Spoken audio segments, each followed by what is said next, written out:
তো আমার কলিজার মিষ্টি বন্ধুরা কেমন আছো তোমরা? তোমাদের ভাবি আজকে নিয়ে এসেছে নতুন আরও একটি গল্প। আমার গল্পটি শুনলে কিন্তু তোমরা হাতের কাজ করবে 100 শিওর আমি, তাহলে ভিডিওটি স্কিপ করা যাবে না, কিন্তু করলে কিন্তু হাতের কাজ করতে পারবে না এত তাড়াতাড়ি। তোমাদের হেডফোনটি কানে গুজে নাও, কানে গুজে নিয়ে আমার ভিডিওটি শুনতে থাকো। তোর সাথে আছি আমি, তোমাদের ভাবি, আর আমি কিন্তু এই ভিডিওর মাঝখানে আমার হোয়াটসঅ্যাপ নাম্বার দিয়ে দিব, আর হোয়াটসঅ্যাপ নাম্বার পেতে হলে অবশ্যই কিন্তু পুরো ভিডিওতে তোমাকে দেখতে হবে।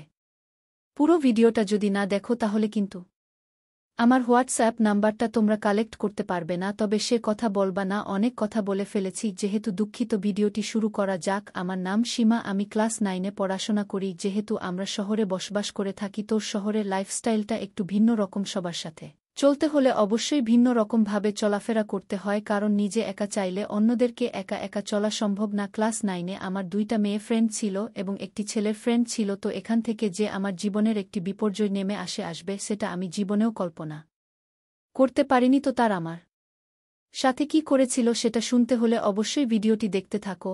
আর আমার জীবনটাকে একদম তছন করে দিয়েছিল। তবু আসল ঘটনাটি শুরু করি। একদিন হঠাৎ করে সকালবেলা তাসলিমা নামে একটা মেয়ে আমাকে মেসেজ দিয়ে বলে, কিরে কেমন আছো তুমি? আমি বললাম ভালো আছি, আপনাকে তো চিনতে পারলাম না। তখন তাসলিমা বলল, আরে আমি তো তোমার ক্লাসমেট। কিন্তু সে যে আমার বান্ধবী তাসলিমা বলতেছে সেটা আমি জানতে পারতাম না, কারণ তার প্রোফাইল পিকচার ছিল অন্য একটা ছেলের। সেজন্য তার সাথে আমি ভালোমতো কোনো কথাবার্তা বলতেছিলাম না। সে আমাকে বলে, কিরে আপনার বাপ হয়ে গেল নাকি?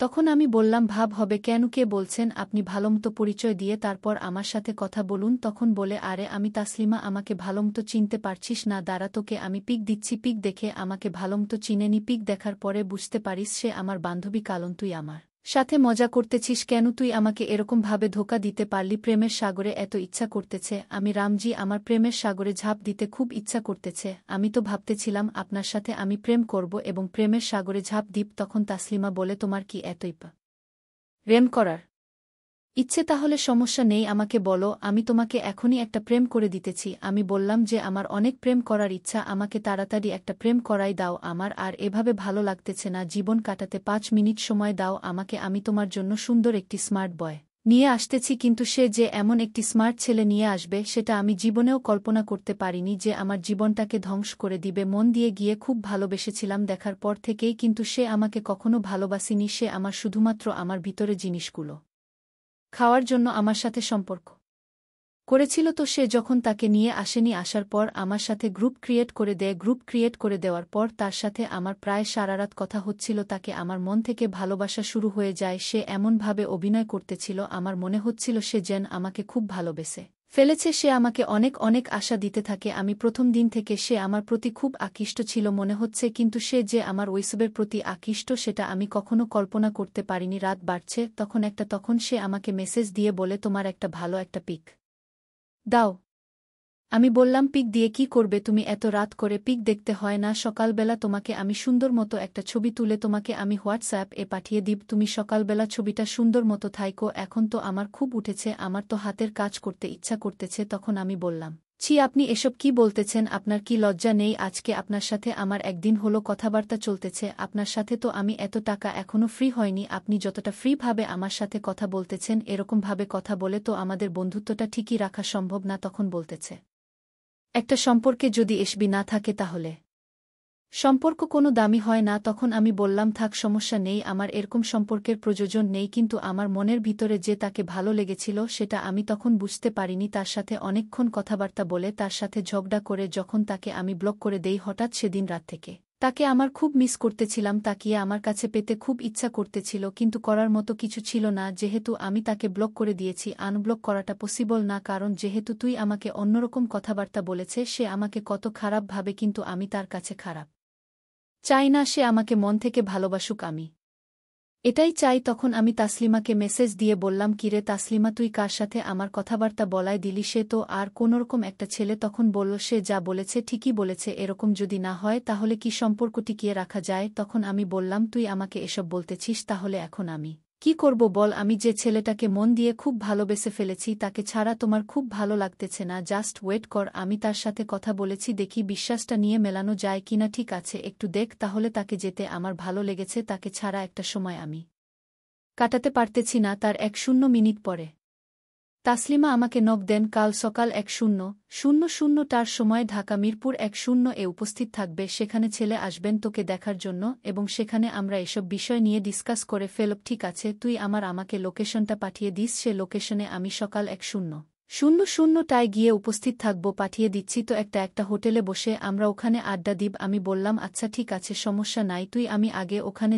যাওয়ার পরে বাকি কথাবার্তা হবে আমাদের মাঝে, সমস্যা নাই। তখন সে ছেলেটা আমাকে আরেকটা নাম্বার থেকে মেসেজ দিয়ে বলে তুমি কোথায় আছো? আমি তো ঢাকায় কাছাকাছি চলে এসেছি, আমি বর্তমানে মিরপুর ৯তে আছি, তো তুমি মিরপুর ১০-এ থাকো, আমি সেখানে আসব খুব তাড়াতাড়ি। সময় দেখতে আমার পক্ষে ভালো, কারণ বাসা থেকে না জানিয়ে এসেছি। স্কুলের কথা বলে সে তো আমি ক্লাস 9-এ পড়তাম বয়সে, কিন্তু আমার বেশি হয়নি বাসা থেকে সেরকমভাবে কখনো আমাকে বের হতে দিত না। তাসলিমা কথা বলিয়াছে কিন্তু আমি বের হয়েছি, কিন্তু বের হওয়াতে যে আমার জীবনে খুব একটা কালো অধ্যায় নেমে আসবে সেটা আমি জীবনেও কল্পনা করিনি। একটু পরে তাসলিম আমাকে মেসেজ দিয়ে বলে কোথায় আছিস তুই? আমি এত মিরপুর ১:০০ এই হোটেলের সামনে চলে এসেছি, তুই এই হোটেলের সামনে চলে আয়। আমিও সেই হোটেলের সামনে একটা অটো নিয়ে যেতে থাকি। মাঝ রাস্তায় এসে আমার ছেলেটি আবার মেসেজ দেয় তো তুমি হোটেলে গিয়ে কিনা? আমি বলেছি আমি হোটেলের কাছাকাছি চলে এসেছি, আপনার খুব দ্রুত সময় দিতে চলে আসেন, আপনাকে দেখতে খুব ইচ্ছে করতেছে, নাকি অন্য কিছু করতে মন চাচ্ছে? তখন আমি বললাম না, অন্য কিছু মন চাচ্ছে না,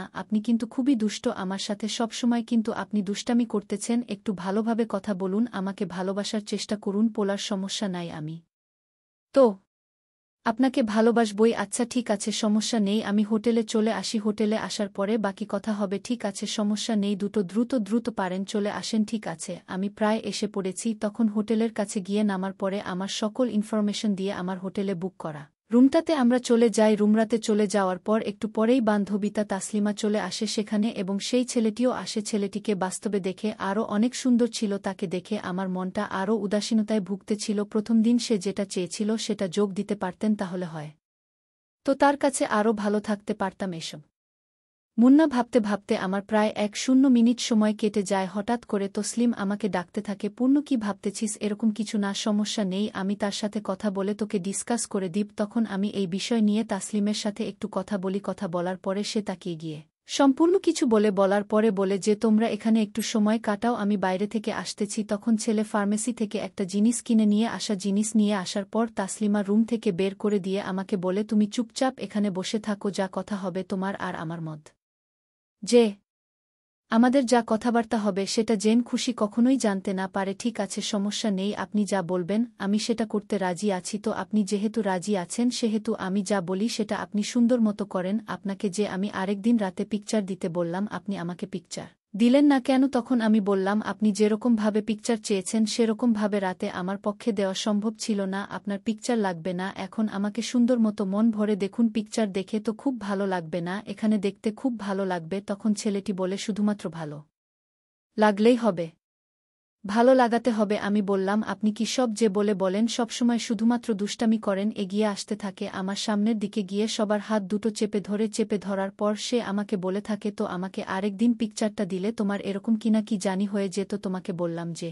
আরেকদিন আমার হাতের কাজ করতে ইচ্ছা করতেছে, তোমার পিকচারটা দেখতে আমার হাতের কাজ করতাম। তখন আমি তাকে দেখে ফিদা হয়ে যাই। আমি মনে মনে ভাবতে থাকি আপনাকে সম্পূর্ণ দেখতে হবে না এবং করতে হবে না, আমি তো আপনার সামনে সরাসরি চলে এসেছি। তাকে এটা বলতে আমার খুব ভয় পাচ্ছিলাম, কিন্তু যখন সে আমার জিনিসগুলো ধরতেছিল তখন আমার খুব মজা হচ্ছিল। বেতনে অনেক ছোট ছিলাম, সে আমাকে একটু লম্বা ছিল, সে তো খুব ভালোভাবে আমাকে মজা দিচ্ছিল। তো আমি হঠাৎ করে সাহস করে তাকে বলেই ফেললাম আপনি ছবি দিয়ে কি করবেন? আজকে তো আমি সামনেই এসেছি, যা করার আমাকে আমার সাথেই করুন। তখন ছেলেটি শুনে খুশিতে আত্মহারা হয়ে যায়। আপনি কি সবকিছুই ভেবে চিনতে বলতেছেন? তখন আমি বললাম হ্যাঁ, আমি সবকিছু ভেবে চিনতে বলতেছি, আপনার যেটা করতে মন চায় সেটা আমাকে বলুন, আমি সেটাই করার চেষ্টা করব। তখন ছেলেটি বল আমার ফোনটা করতে ইচ্ছা করতেছে, সেটা তো অবশ্যই আপনি বুঝতে পারতেছেন। তখন বললাম হ্যাঁ আমি বুঝতে পারতেছি, কিন্তু যেটাই করেন না কেন লিমিটের ভিতরে থাকবেন, লিমিটের বাহিরে কিন্তু যাওয়া যাবে না, কারণ যেহেতু আপনার আমার এখনও বিয়ে হয়নি সেহেতু কোনো কিছু হয়ে গেলে এটার দায় কিন্তু আপনাকে নিতে হবে। তো যা করেন ভেবে চিনতে করবেন। কিন্তু তখন ছেলেটি বলে সমস্যা নেই, আমি সকল প্রোটেকশন কিন্তু নিয়ে এসেছি, তোমার কোনো চিন্তা করতে হবে না, কোনো সমস্যাই হবে না, যা করার আমি করব, তুমি চুপচাপ বসে থাকো। আমি জীবনে কখনো এসব করিনি। সে তো আমার একটু মনের ভিতর খুব আনন্দ কাজ করতেছিল, আনন্দ থেকে তাকে আমি বললাম, আর এভাবে বসে থাকা সম্ভব না, করার দ্রুত করুন, আমাকে বাসায় ফিরতে হবে। তখন ছেলেটি বলা, আছে ঠিক আছে, তোমার এগুলো সরিয়ে ফেলো, সরিয়ে ফেলার পর যা হবে তুমি চুপচাপ দেখতে থাকো। তারপর সে রুমের লাইটটি অফ করে আমার সাথে যা যা করল সেটা বলার মতো না, এবং এভাবে কিন্তু প্রায় সারারাত আমার সাথে সে সময় কাটিয়ে বাহিরে চলে যায়। আমার অবস্থা কিন্তু খুব খারাপ হয়ে গিয়েছিল, যেহেতু আমি এর আগে কখনো সব কাজ করিনি, তো সেখান থেকে আমার মনের ভিতরে এটা লোভ ব্লাউজ কাজ করত। এভাবেই আমাদের সম্পর্ক চলতে থাকত প্রায় 6 বছর। কয়েক বছর চলতে থাকার পর এর মাঝে মাঝে কত বাজে সব কাজ করেছে সেটা আমরা নিজেরাও জানি না। তো ভিউয়ার্স, ভিডিওটি কেমন লাগলো অবশ্যই জানিয়ে দিবেন। দেখা হচ্ছে পরবর্তীতে নতুন আরও কোনো মজার মজার ঘটনা নিয়ে। তো ভিডিওটি ভালো লাগলে অবশ্যই ভিডিওটি শেয়ার করে দিবে, সবাইকে দেখার সুযোগ করে দিবে। কিন্তু আজকের ভিডিও এ পর্যন্তই, ভালো থাকবে সবাই, ধন্যবাদ।